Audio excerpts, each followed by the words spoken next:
This is John Drabinski, and you're listening to the Black Studies Podcast, a Mellon Grant-sponsored series of conversations examining the history of the field.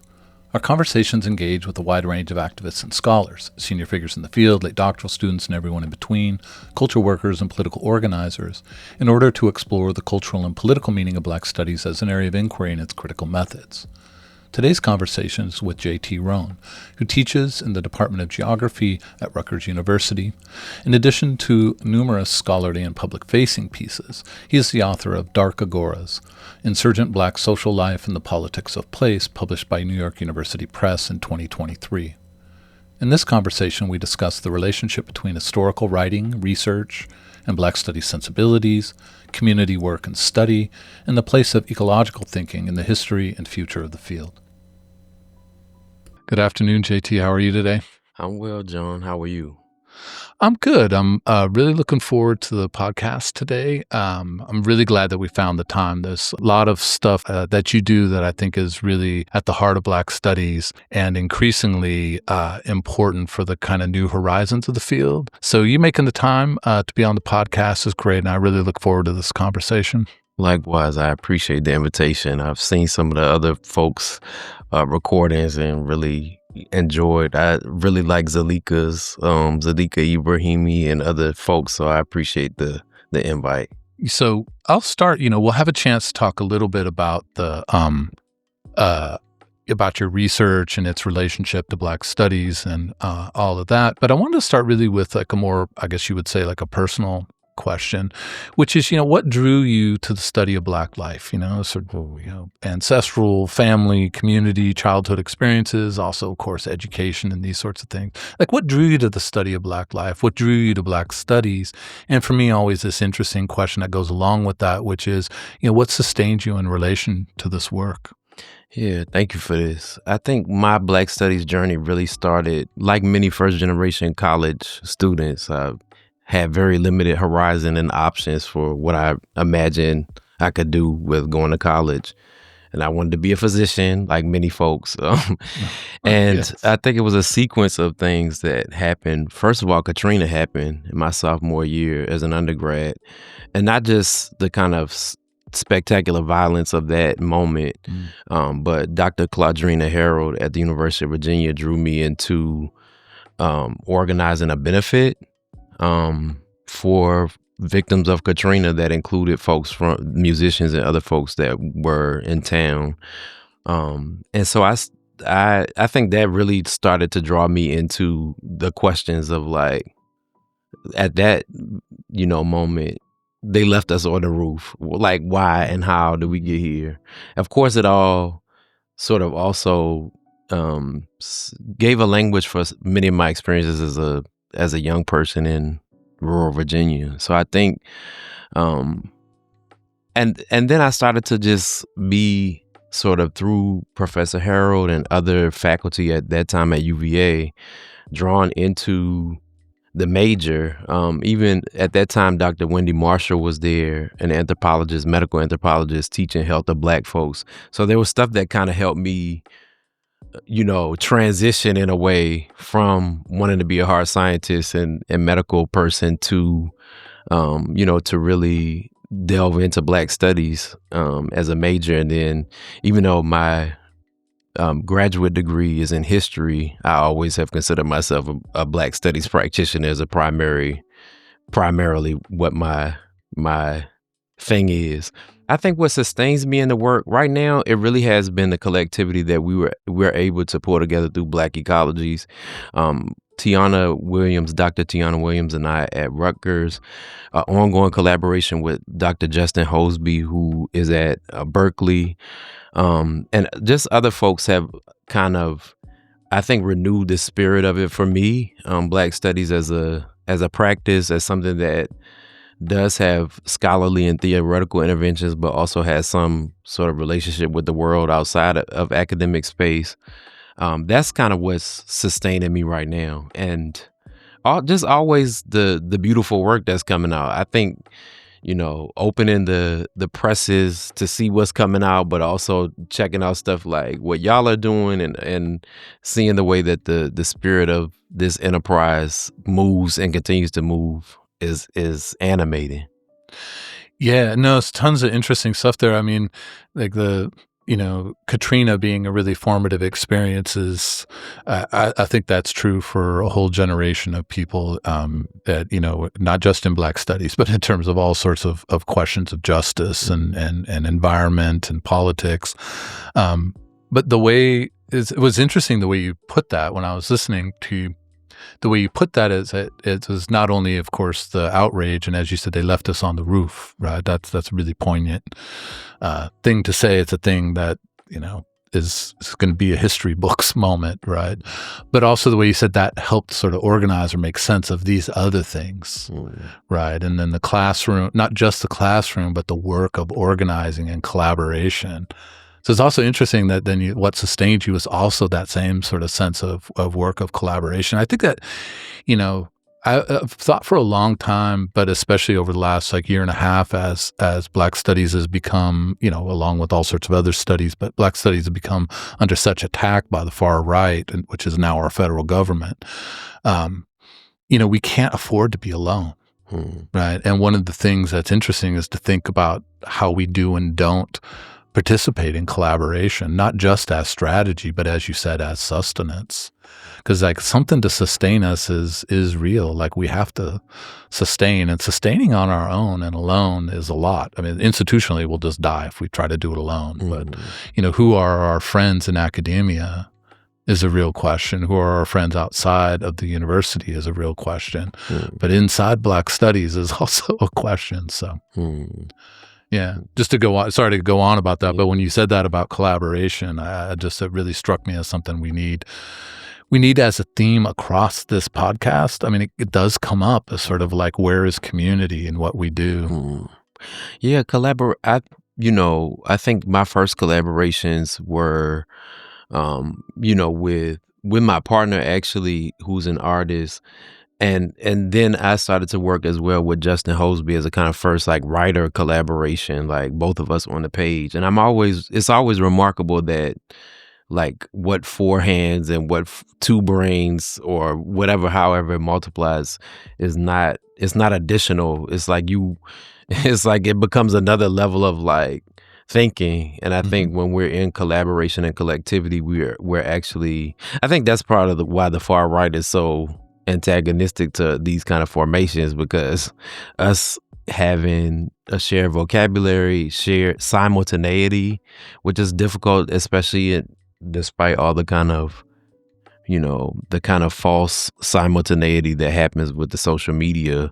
I think actual simultaneity in place and in real time is dangerous to this order, especially under the rubric of something that has the word Black in the title. So, no, well put. I think I totally agree. I mean, the threat of collective anything under the rubric of Black is so real, and the far right, I feel like they finally fully put that into practice, right, and affirming it as a form of resistance, but also a form of refusal. Yeah, and you're talking about collaboration. I mean, there's so many ways of thinking about collaboration. There's that the way you introduce all these different levels of the same thing, the way it becomes expansive of a particular person's idea, right? But also that moment, I'm thinking about a past podcast that my collaborator Ashley did with Marissa Parham, where Marissa was talking about collaboration, and she just said, if you can't do something,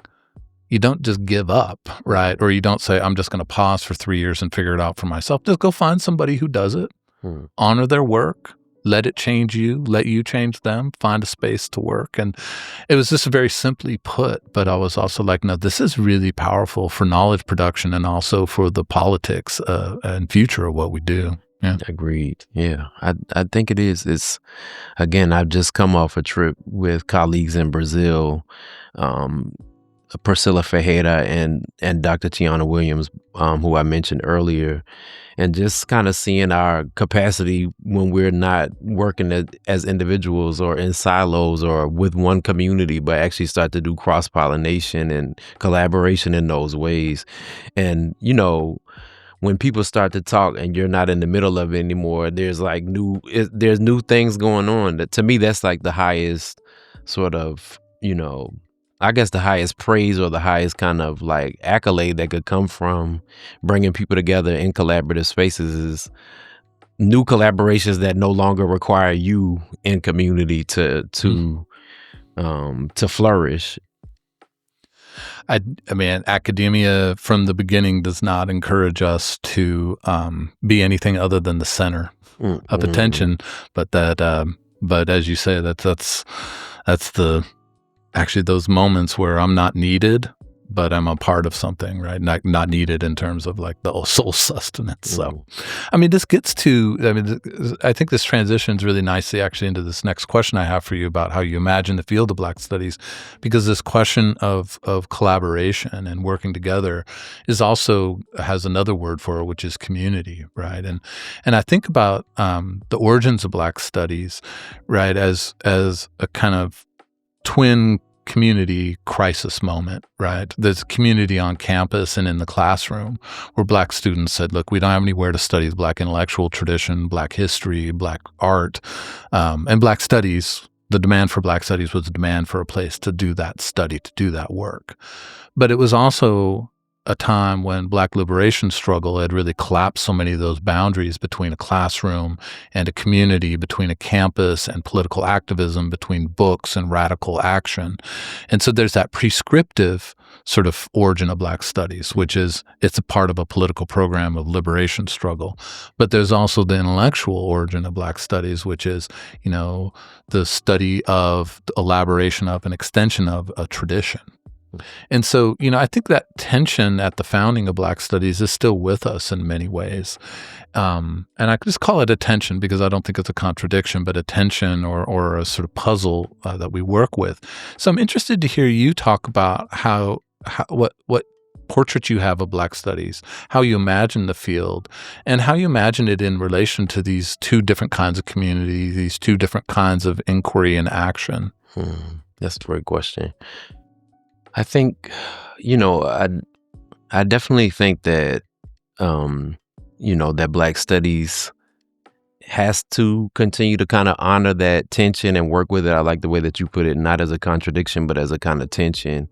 And I think it is, I think to speak most concretely for myself, I'll kind of narrate through the Black ecologies work that we've done, which really began as a kind of collaboration with, on the intellectual side, us writing together and us thinking together. Now, Justin and I, when we started to have these discussions and started writing together, we always recognized that we wanted to center, especially working class Black Southern folks in relation to the question of the environment, and not simply as victims of environmental racism, which is, maybe a water is wet kind of analysis at this point, especially. But I think, and especially because we're working between the Tidewater, Virginia, and his primary site for most of his work so far, New Orleans. These are some of these things might be, we wanted to like give a voice and theoretical credence and real conceptual and practical credence to everyday people's engagements with what is the environment, what is the environmental crisis, and and especially the question of what do futures look like. And I think, and for me, that's like, especially in my training, the type of writing that I even get into myself, just for myself, I like to, play wordsmith. Some days I get up and I like write a whole paragraph just because I want to use one word, so I could get on that side where it's purely that. But I think, when Justin and I started to say, well, what is it going to mean for the communities that we're writing through and in and about to have engagement with this and be able to look it up, especially as the first pieces were like digital and open. Having to shift some of that and to figure out how do you in real time work that tension.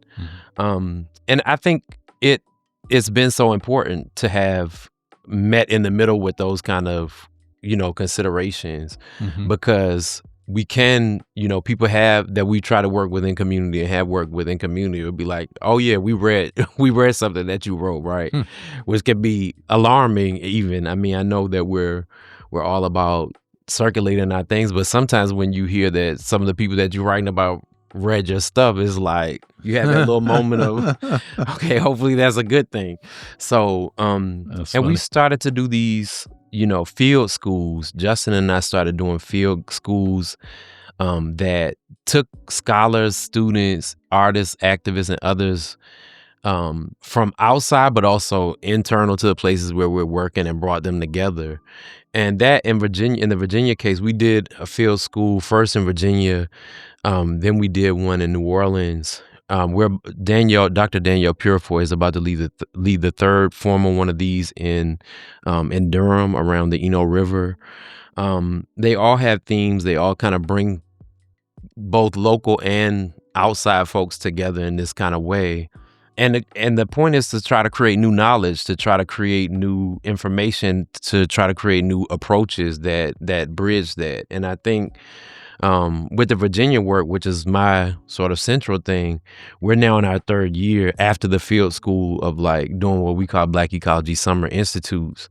And that takes, again, I'll take a bunch of Rutgers students along with Dr. Tiana Williams, and I will take a bunch of students, but also some of her community partners in Mississippi that we've been working with, and a whole bunch of local Black and Indigenous folks, artists, young K through 12 educators, as well as young folks. And again, this year we're really jumping into the creation of new knowledge. I think the last couple of years have really been grounding us in this place and grounding us in the traditions of place. But we have a lot of returnees this year. And so we got some film equipment. We're going to have folks doing oral histories. But again, young people locally also that we're paying to participate, K through 12 educators that we're paying to participate. And the hope is to take what we started out with, Black ecologies, as a kind of, in some ways, an umbrella for us within various fields to recognize ourselves in a form of collectivity, but in a very intellectual way, in a very scholarly way, and trying to move that out so that what would it look like to have, a full K through 12 curriculum that really deals with Black and Indigenous ecologies. And so I think that's kind of been my approach. And again, going back to Dr. Claudrena Harold, I think she denies this now, but at one point I do remember her telling me that you have to be willing to do Black studies out of your book bag. And that stuck with me because that meant I would do that work wherever I am. And I see this as the work. I see the, I think it's very important for us to have very sophisticated theoretical knowledges that only one or two people may be able to read, and arrange with how are we going to live tomorrow as knowledge entry points. No, I'm really glad I asked. I mean, what you laid out there is in some ways like exemplary Black studies work, right?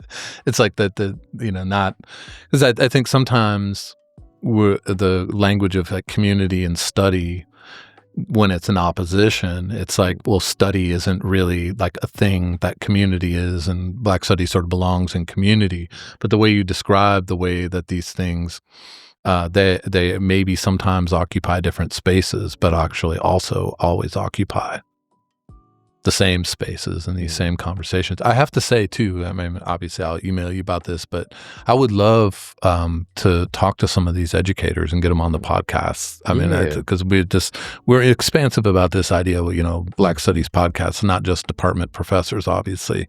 And it's these moments of like, what does it mean to be teaching it and thinking about the study of Black life at all these levels? Yeah, that would be great. There are two in our Tappahannock work in Tappahannock, Virginia, that teach at local schools, either in Essex or actually I think now in Richmond County and in King and Queen County in the rural northern neck and middle peninsula area of Virginia, they went with us through the Virginia process. They are going to do it again this year.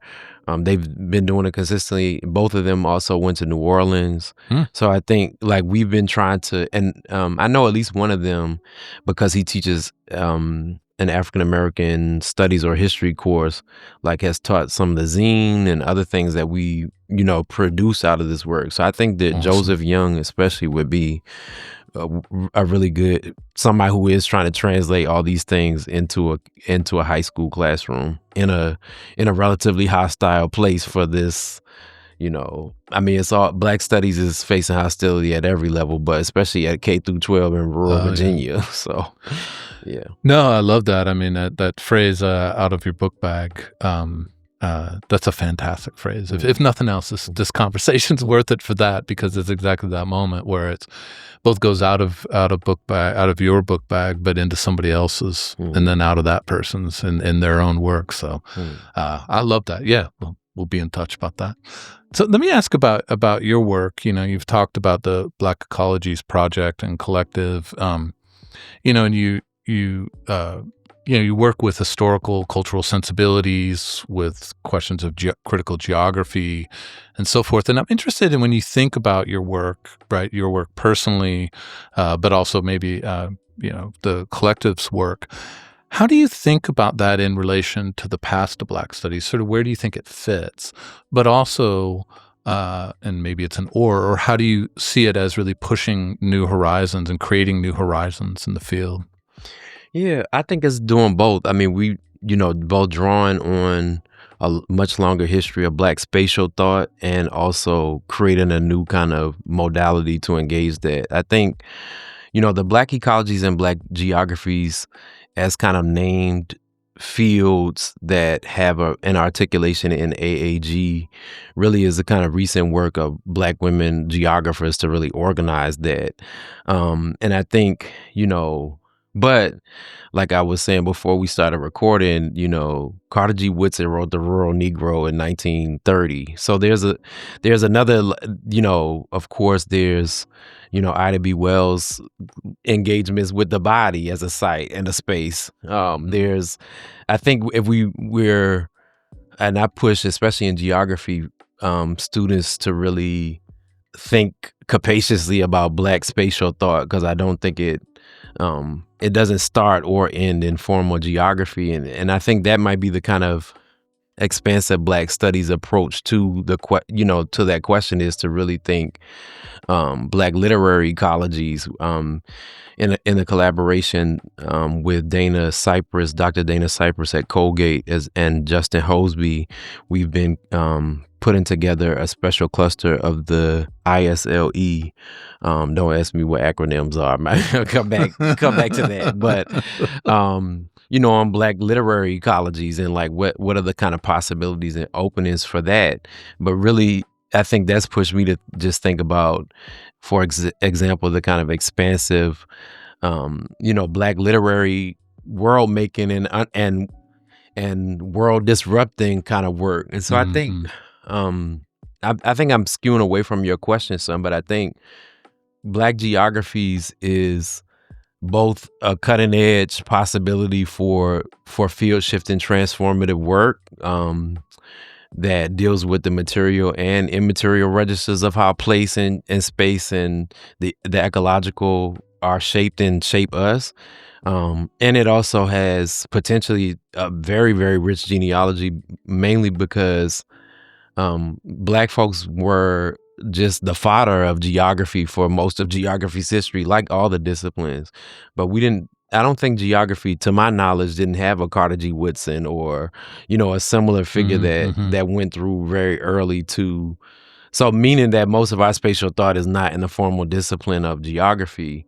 And I think, with the first book, Dark Agoras, I really tried to do both. I was like, I am trying to say something different about Great Migration histories by really taking space and geography as central analytic points alongside change over time or other things that we inherit through analyzing time and history, and also recognizing that that Drake and Kate wrote Black Metropolis or the Philadelphia Negro or all the things that I could cite that have been deeply spatial from the outset. So I think Again, I may have talked away from your question, but No, I think it's the opposite. I mean, as exactly on the question. I mean that, this is always interesting to me about, because we think about Black studies, in terms of the way I framed the second question of the late 1960s, early 1970s, and the sort of 50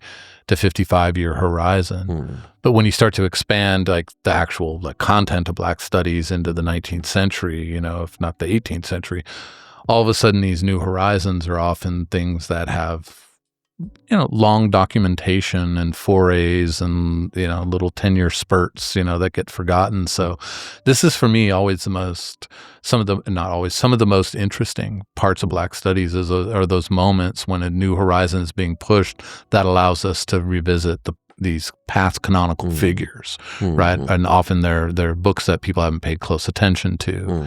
I mean, I think like people will say the Philadelphia Negro, but like who's read it and thought hard about it, right? It often takes like a new horizon to go back and say, oh, okay.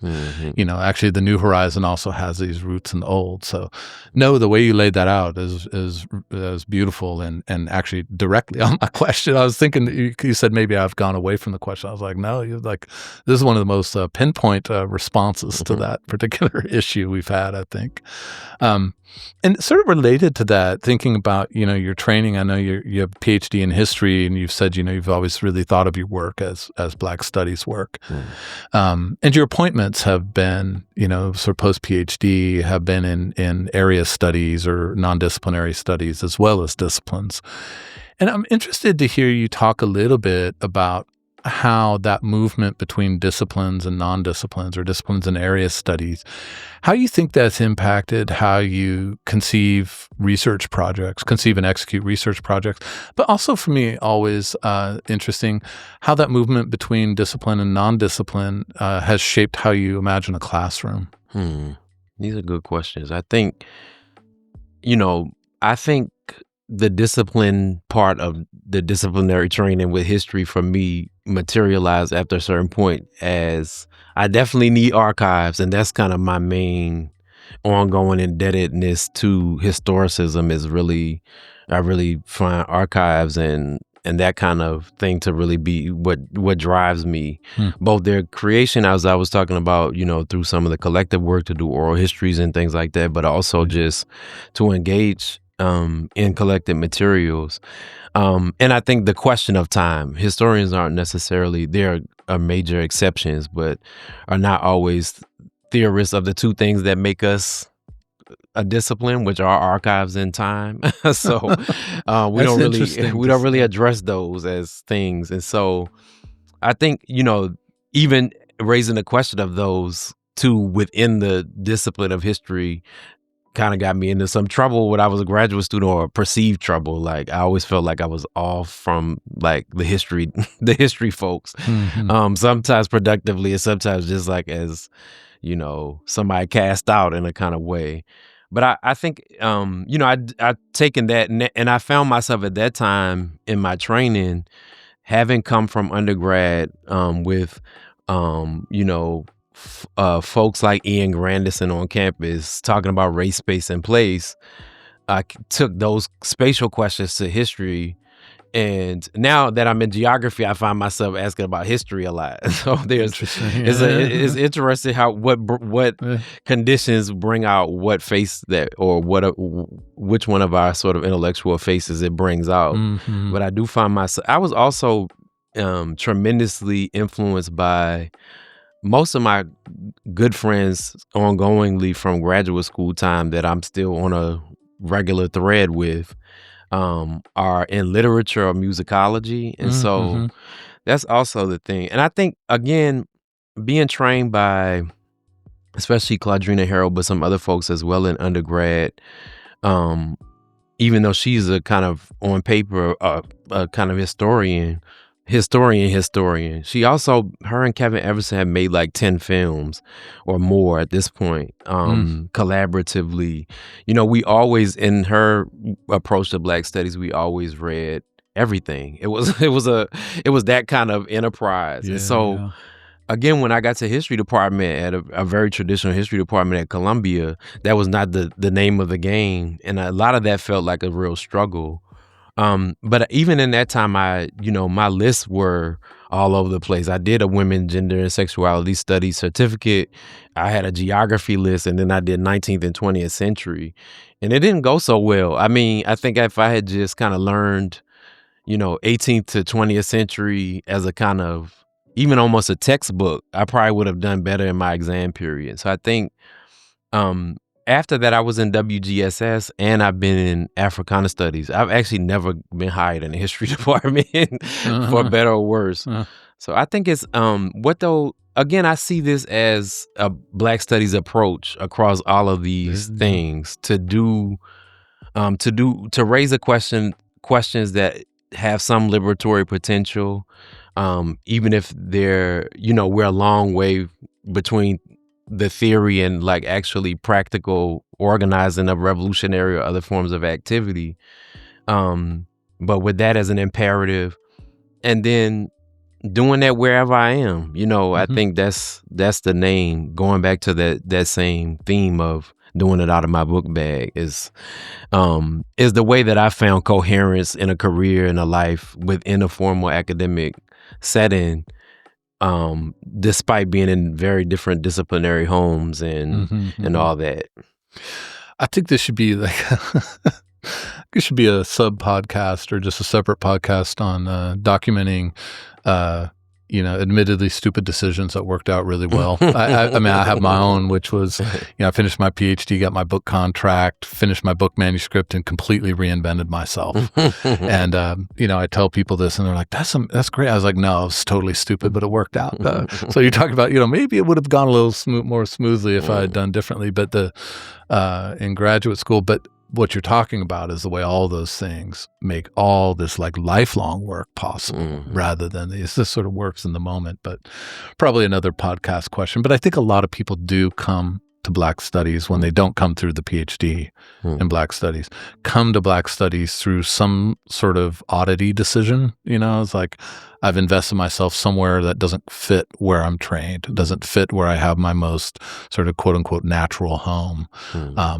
And, just to be intra-podcast, I'm going to screw up the phrase, but Fred Moten was saying, he thinks of Black Studies very much as like the island of misfit toys in the Rudolph Christmas story, and I really like that. I mean, he said it and being Fred, deadly serious, but it was also super playful, but I was like that misfit toys, right? And how we misfit ourselves in order to do the kind of work that you're talking about. I mean, I wonder if this Ecologies project would have been possible if you hadn't just refused the boundaries set by a discipline. Yeah, no. I mean, I think again, Justin is an anthropologist, is an ethnographer with a lot of his sort of historical chops and archival research for his own stuff. But I think, and but I'm not we had to make translation points. And I think that's really where things really start to fry, for me is like, and I don't think that, also, I want to say this as well. I don't think it's possible to really get a full sense of Black anything, or maybe anything in general, but full sense of Black life and thought and all of that without these things interwoven. And we can never create a method that will be totalizing and get all of that. But the aim has to be, at least, especially in the reading, but also in the deep study, to aim across all those. If not, then we may be participating in the same kind of isolation of facts or events of Black life that the state is engaged in. And if we're not going to be if we're going to be not that kind of formation, then we have to, and we're trying to get at actual existence and other modes, then I think we have to have this kind of interwoven approach. Yeah, I don't think and I think the ecological really brings that fully out. I mean, it is both everything. It may just be, sometimes I think Black ecology just for me is everything. So I think and that's okay. That's interesting. I love that. No. Well, let me ask this sort of last couple questions. Ask this question about the field of Black Studies, so reflecting on its history. and where we are today, what do you think that Black Studies as a field has done particularly well? But also, what do you think it has not done particularly well? I think, you know, I think creating a trajectory in a political, intellectual kind of combined movement over and sustaining that in a extremely hostile context, whether that's formal academic space or not, I think is a miracle of Black studies. I'm thinking Mm-hmm. about, June Jordan. I'm working on an intellectual biography of June Jordan. Of course, she has, the famous essay about, the miracle of Phyllis Wheatley's poetry. I just the miracle. So I'm using Yeah, yeah. that word miracle. I think that I also just think like the types of insights that we come to through this enterprise, even when it's sometimes perceived, I think, by non-Black studies folks as us coming to the scene behind the time or late, or there's some kind of lag. But I'm like, even when it is that, even when there is that kind of relationship where Black studies might not have created whole cloth a new discourse, but folks are intervening in that discourse from a Black studies vantage, it becomes a whole other like formation. Yeah. I think a lot about this with, one that comes top of mind for me is like Zakiya Iman Jackson's like take on animal studies and engagement with that Mm-hmm. is a Mm-hmm. very, I don't think I would have, even within the Black ecologies framework, really gotten to where she brought us to, just by how other kinds of animal studies have gone and Mm-hmm. Mm-hmm. posthumanism has gone. And I don't think she created a whole, an entirely new discourse, but what she did that corrected that Black studies vantage made it a whole other thing for me personally, but I think also in ways that change fields, that blur edges of fields in ways Yeah, that's really absolutely. generative. So I think that those kind of miraculous um things within Black studies, its longevity despite the hostility, its ongoing production of critical knowledges that are mobilized inside and outside the academy to do insurgent work, and its just capacity as a, maybe for not the best terms, but as a corrective for many other fields and subdisciplinary formations, I think is remarkable. One that's closer to me is I think about, Black ecologies and political ecology. There's some of these are shared insights, but these genealogical differences and how we come to them really do make a difference for Mm-hmm. the Mm-hmm. final analysis, the program that we would produce out of that, the pedagogy. I think that's critical. I think in terms of stuff, you never want to get yourself in trouble as a junior person. Stuff going wrong in a field as diverse and large and I complicated. tried to phrase it, not done particularly well. Yeah, I think we could do more to kind of advance and I think, let me qualify this, because I think there are spaces where this kind of thing has happened, but where we really do generate whole new methodological frameworks, I think is like in many of our Black studies departments, it's a possibility latent that's not necessarily executed for us to create Mm-hmm. new methodological paradigms.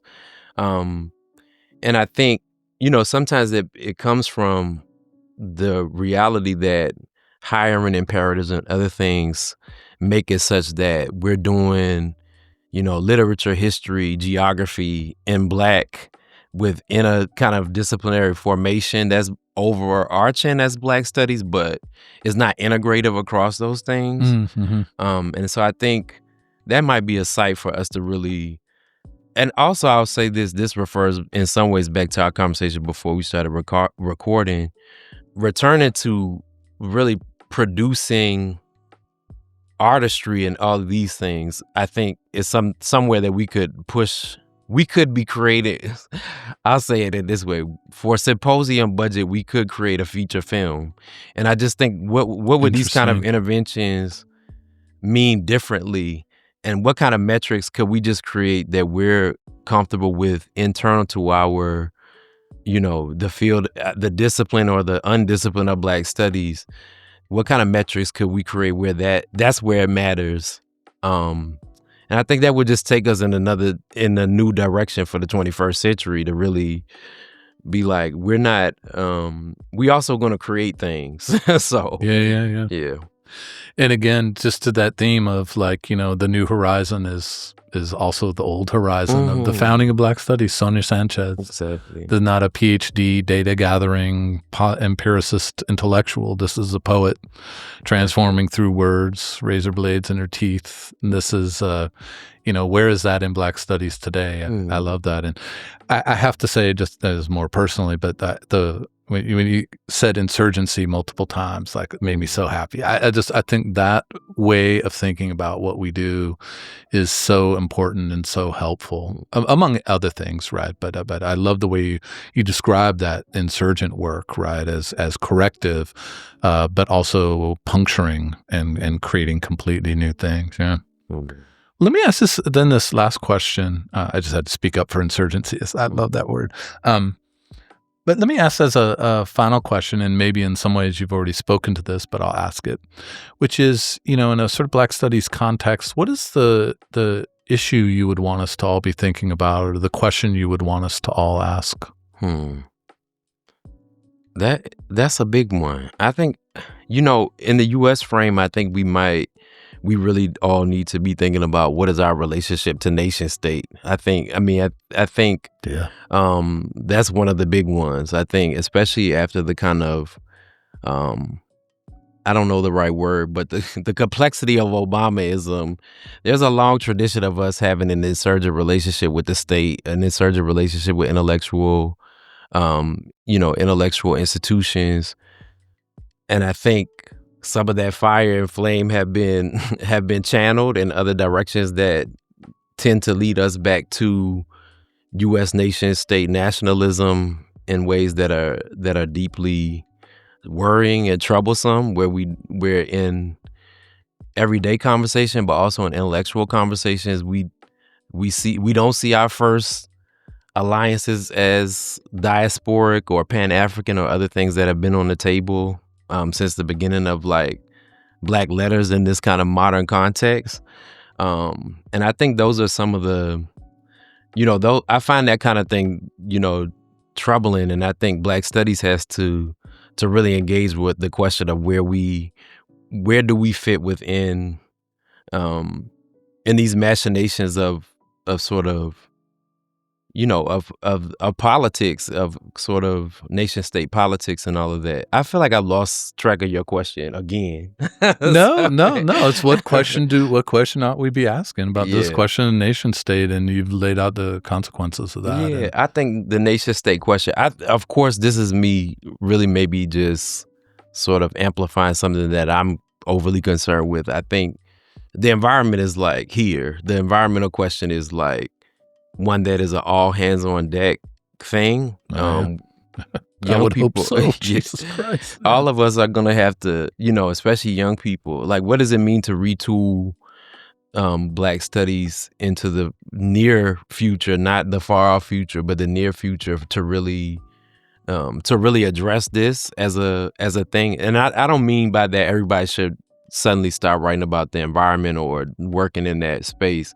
But I think we have to really think about, all the day-to-day questions about whether or not we're having conferences and stuff become a question if that's centered. So I think there's a lot along those two fronts. Where's our relationship with the nation state headed, given what we know in general, especially in the U.S. context? And then what are we going to do about the environment?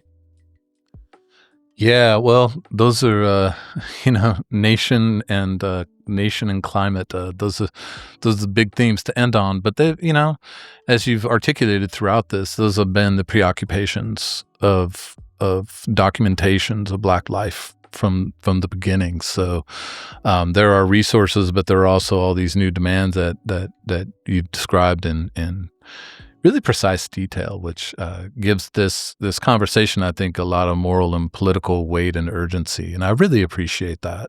It's been a really thoughtful conversation. I'm so happy that we found time to do it. And so just want to, like, as a goodbye, just really thank you for that. Your time, your thoughtfulness, your seriousness, and the gravity of this conversation, I think, is really important for the podcast series. So thank you in a million ways for all of this. Thank you, John. I really appreciate it.